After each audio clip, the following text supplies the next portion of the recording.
Hi, I'm Hannah. And I'm Sarah. And this is our crash course. Today's segment is about mercantilism.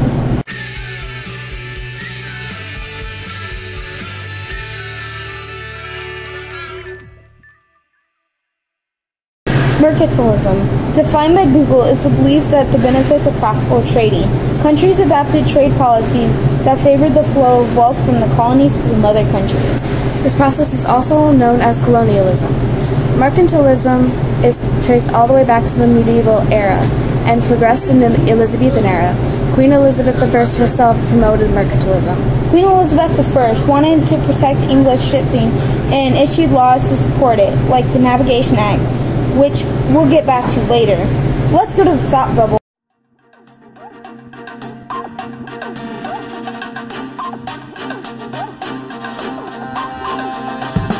Mercantilism is an economic system in which the government has control over foreign trade. It was used by European powers such as Britain, France, Spain, and so on, primarily from the 16th century through the late 18th century. The main idea of mercantilism is that a country wants to increase its wealth by accumulating as much gold and silver as it can. To do this, a country must have a favorable balance of trade, meaning they are exporting more than they import. Remember, exports are goods that are sent to other countries to be sold, while imports are goods brought into a country to be sold. So if a country can export more than it can import, it is essentially making a profit. These European powers realized that colonies could play a major role in gaining more wealth and thus more power. Colonies could serve two important roles for the mother country, that is, the powerful country that is establishing the colonies in the first place. The first role is to produce raw materials from the resources of the area. This could be timber, beaver pelts, or most important, gold. The second role of the colony is to act as a market and to import manufactured goods from its mother country. The more markets a country has, the more it can sell and the more money it can make. Eventually, mercantilism would be replaced with forms of capitalism as writers such as Adam Smith promoted a free trade approach. However, the effects of mercantilism had an incredible impact on the formation of American colonies. Revolves around trade, mainly imports and exports. Imports are goods that are brought into the country, whereas exports are goods that are brought out of the country. These other countries pay for the goods shipped to them, and this in turn increases revenue, but only if the country is exporting more than they are importing. Great Britain followed the most cost-efficient trade routes to increase profits. Back to the Navigation Acts. According to our history book, the Navigation Acts were English laws passed beginning in the 1650s and 1660s requiring that certain colonial goods be shipped through English ports on English ships manned primarily by English sailors in order to benefit English merchants, shippers, and seamen. These were a series of laws enacted by the British. The first act was the Act of 1651, which cut Dutch trade. This act was mostly ignored by the colonists. The second act was the Act of 1660.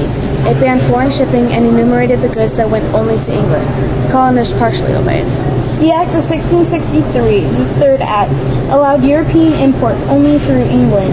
It was partially obeyed as well. The fourth act, passed in 1673, the Staple Act, ensured that the enumerated goods would only go to England. For the most part, it was obeyed. Next, the Act of 1696 prevented fraud and created vice admiralty courts. Again, it was mostly obeyed. The Woolen Act, passed in 1699, prevented the exports or intercolonial sale of textiles. It was partially obeyed again. In 1732, the Hat Act was passed. It prevented the exports or intercolonial sale of hats. Like the Woolen Act, it was only partially obeyed. The most known act, the Molasses Act, cut American imports of molasses from the French West Indies. To no surprise, this act was extensively violated. Another act that was extensively violated was the Iron Act of 1750. It prevented the manufacture of finished iron products. The last of the Navigation Acts, the Currency Act of 1751, ended the use of paper currency as a legal tender in New England. For the most part, it was obeyed.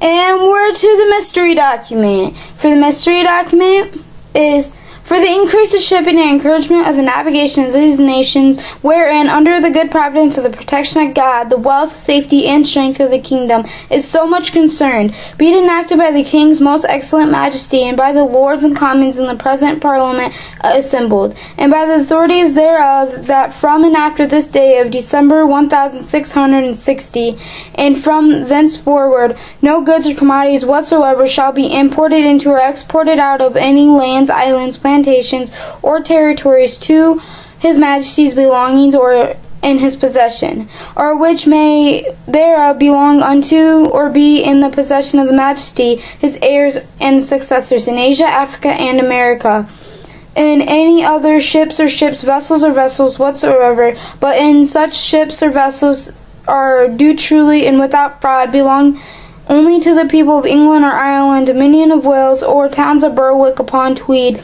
or are the built of and belonging to any of the said lands, islands, plantations, or territories, as the property and right owners thereof, and whereof the master and the 3/4 of the mariners are leased are English. And that is Navigation Act of 1660. Well, that's all we have for you today. Have a nice day.